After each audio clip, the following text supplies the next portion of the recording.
Hey, what's up everybody? This is Phil and this is 3D Japan, and we're back with another amazing printer unboxing, I hope. You might have seen that I recently did Creality's Ender 3 V3 KE, which is sitting right here next to me. And they also sent along their original or standard Ender 3 V3. No SE or KE, just V3. They also included a couple of spools of their Hyper Series filament. This one's red, and this one is white. And I also have a couple of spools of Polymaker here. One of these I got from my big filament haul that I just posted recently, and another one that I won on the LM show on Twitch. These are Polysonic. Let's see. This one is red. And this one is blue. So we got red, white, and blue. Okay, so let's get this box open. Okay, we got lots of foam. I've got a quick installation guide with some stickers.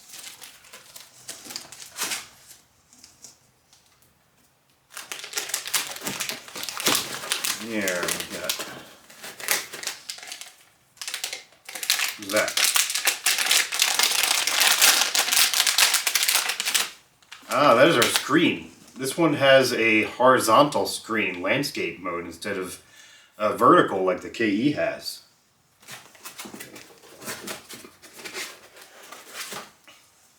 And we got part of the spool holder. Now, I've seen the spool holder mounts to the side of the machine, and I wasn't crazy about that because it takes up more room on your table. But in their recent live stream, they have just said that they made the STL files for this one on the KE available, so you can print them and use it on this one.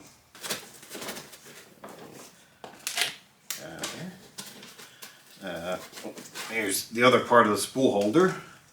There's a sample pack of some white filament. I'm going to assume it's just regular PLA. We've got some PTFE tube. Got a little bag of screws. And a little plastic piece. We'll figure out what that's for later. We've got a box with a very sharp tool poking out at me. This looks like there's more screws. There's some zip ties, some tools, Allen wrenches, screwdriver, and what could be in this box? Why, look, it's nippers.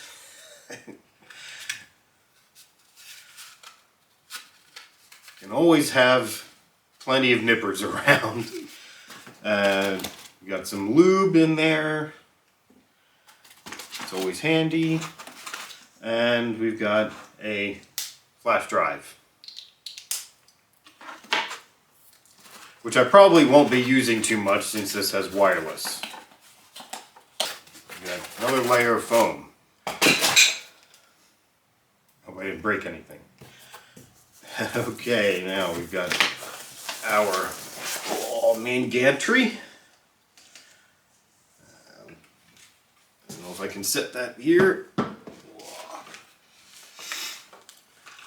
Alright, I'm going to have to take the box away to make more room.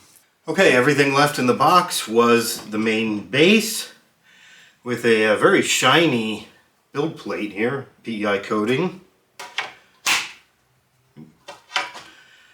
Okay, and this plastic thing, which I have no idea what it is, and power cord. So, according to their website, it takes 15 minutes to set this up. We'll see.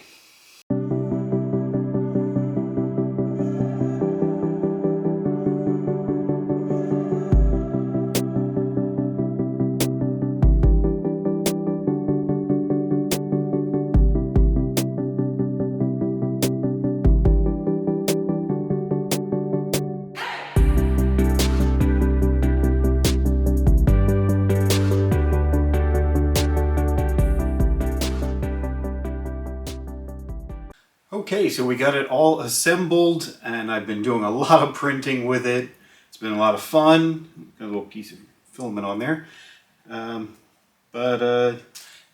it's been a lot of fun, and it was very easy to assemble. Like I think I said, like 15 minutes, really. It was so easy to just basically put this gantry on the base and screw it in. And put the control panel on, and that's about it. Just plug in some wires. Talk about it. You got some notes here. Okay, as I mentioned, super easy to assemble, only about 15 minutes. For one thing, it looks beautiful. It's all metal, there's no plastic in the main body, and really looking at it from the front, like you are here, this gantry part kind of looks like a picture frame to me. Not that that affects the printing at all, but it looks nice. Very professional looking. Let's see. Like I said, a very high quality build. It is a Core XZ printer.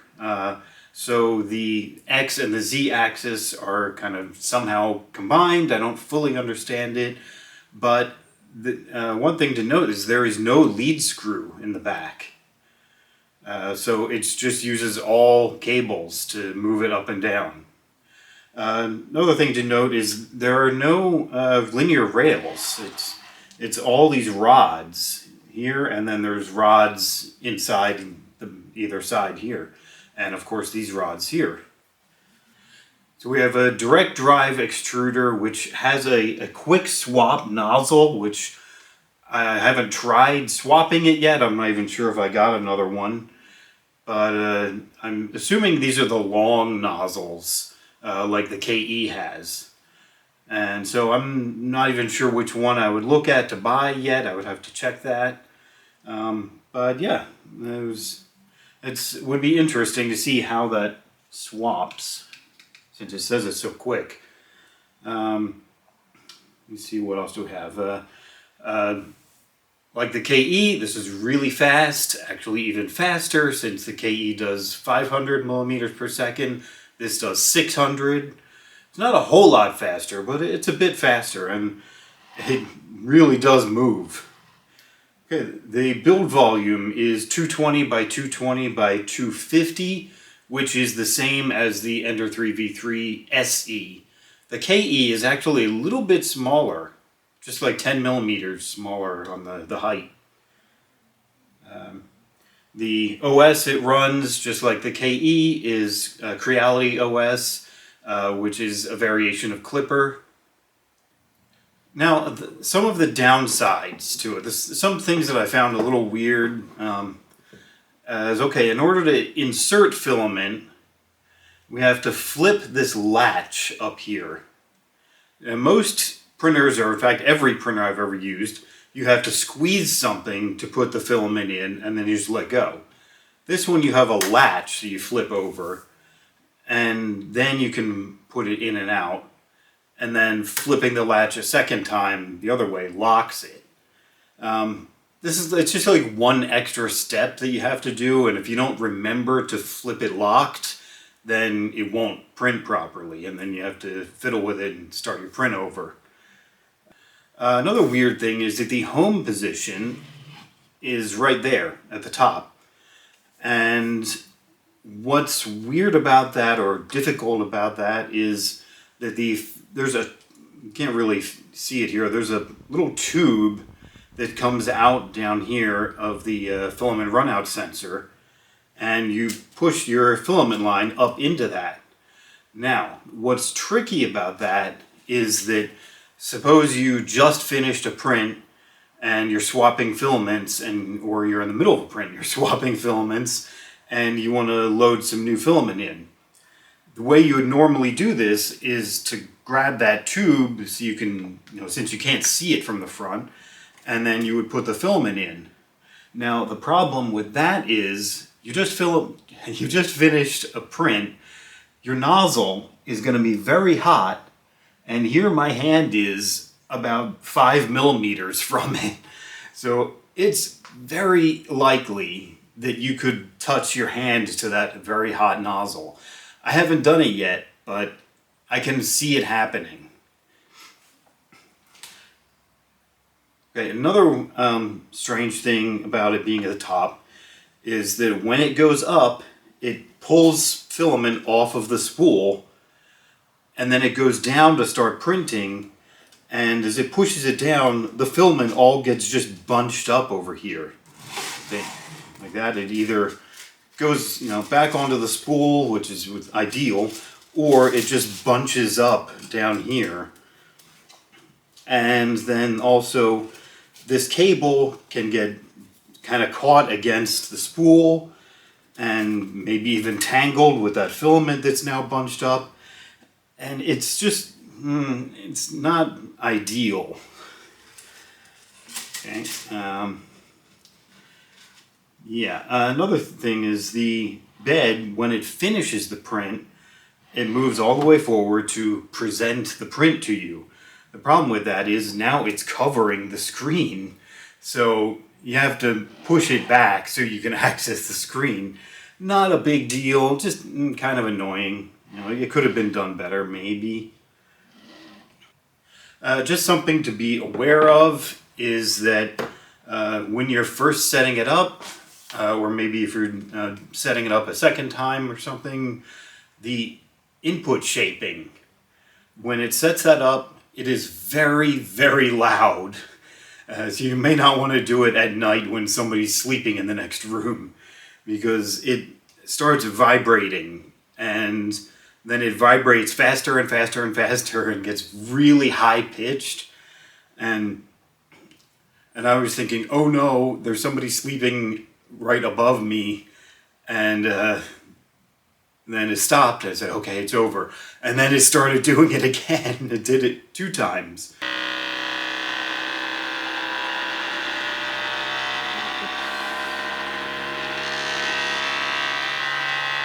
I guess maybe for X and for Z or something like that. Or X and Y. Turns out it didn't actually bother anybody. So, yeah, it turned out okay, but just be aware, it's very loud. Another thing is, I think I mentioned before, the spool holder.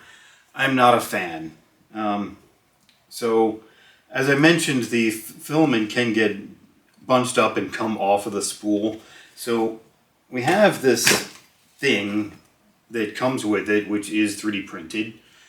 And it goes around and snaps onto either side, which is just another annoying extra step. Normally you just take the spool off, put it back on, you're good to go. This thing, first of all, from what I've seen in other videos, this is supposed to have another platform in here with some springs or something. Mine doesn't have it, but I saw other people did. So I don't know. So this has to go on and snap into place on the front and the back. And that prevents the filament from coming off and getting tangled. But it's just an annoying extra step every time you swap filaments. That's all my notes on it. Close this up. Let's look at some prints. Okay, where do I begin? The Beni that I did, that came on the SD card in there, it looks great. It printed in 13 minutes, which is amazing. It's really smooth. There's barely any kind of visible lines or anything. There was no stringing. It just came out really good. What are the next thing? I printed this Stormtrooper Mickey Mouse that I found online. It's just a Mickey with a Stormtrooper helmet on. It's fun. It came out pretty well. Yeah, I don't really see any problem areas. Take a closer look at it.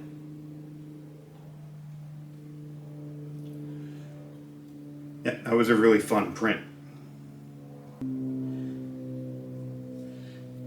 Next up was this Gundam helmet that I found online, and it actually came in 4 parts that had to be printed and then glued together.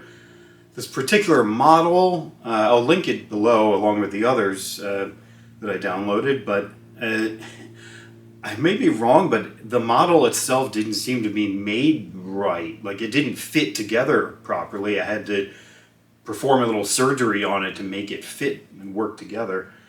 But overall, it came out great. Some of these really tiny details in here. This tip of this actually broke and I had to glue it back on. It's kind of wobbly now. But it looks good altogether. Has really good smooth sides.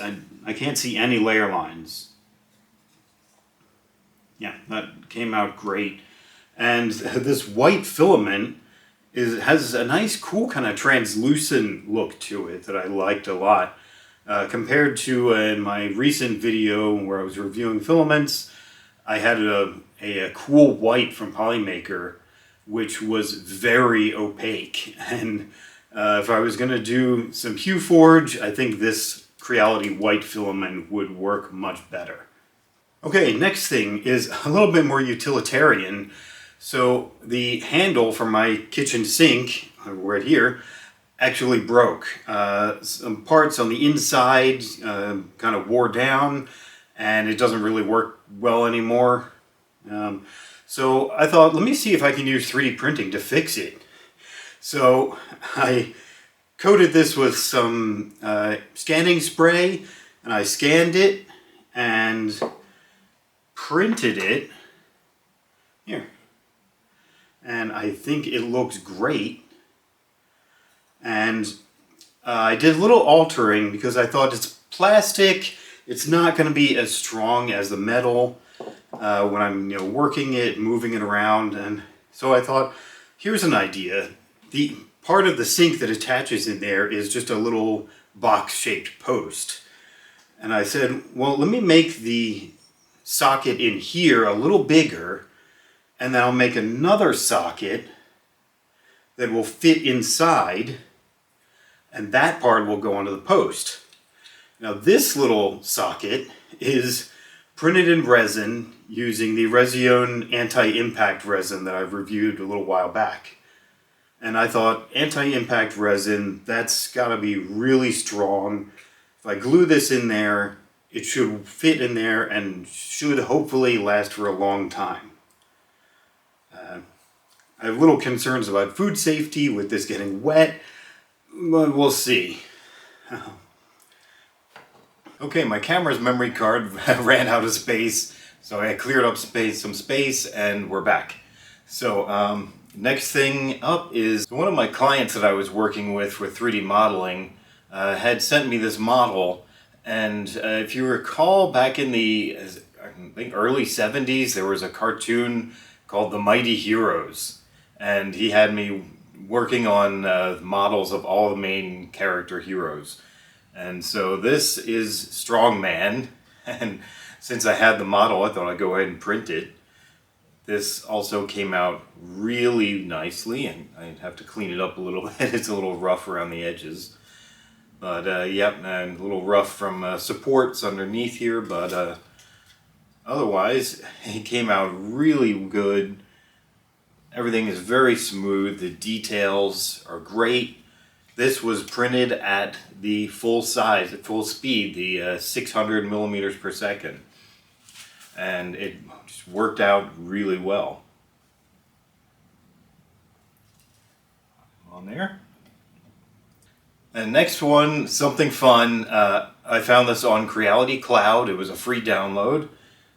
We have a collapsible katana. So as you can see, this one extends. It's fun. It printed in about 4.5 hours. I printed it a little bit slower at 300 millimeters per second, just because it was standing up this way, and I know it might be a little bit wobbly. I did print it with a brim. And yeah. And so back when I was a teenager, I did study Kenpo karate, and I was very much into martial arts at the time. I collected all these weapons, sais and bow staves, and a real katana. I don't really touch this one much anymore because the wrapping on the handle is kind of falling apart. But just for fun comparison, there it is. And I'm compared this to the printed one, and the handle is just exactly the same size. And once the blade on this is extended, it's actually longer than the real one. So that was fun. Put that away. Okay, so that's everything that I printed. This machine is $389, which is a little high, but it's a really good machine. Very fast. Like I said, it's all metal, very sturdy. It's a really good machine overall. So right now, as I'm recording this, Creality is celebrating their 10th anniversary. And coincidentally, as of about a day ago, my channel is also celebrating a 10th anniversary. 10 years since I posted my first proper video on here. There was one more that was junk, but since I started properly filming on this channel, it's been 10 years. And I just want to say a big thank you to all my subscribers and everyone who's not subscribing, just for viewing. If you're not subscribed, please do that. It's free, costs you nothing, just one click of a button, and it helps the channel out a lot. Please leave a comment below. If you want to say congratulations, there is a super thanks button under the video. It's shaped like a heart with a $sign in it. That would be great. I'd be very appreciative. And yeah, so that's it. I hope you enjoyed this video, and I'll see you next time.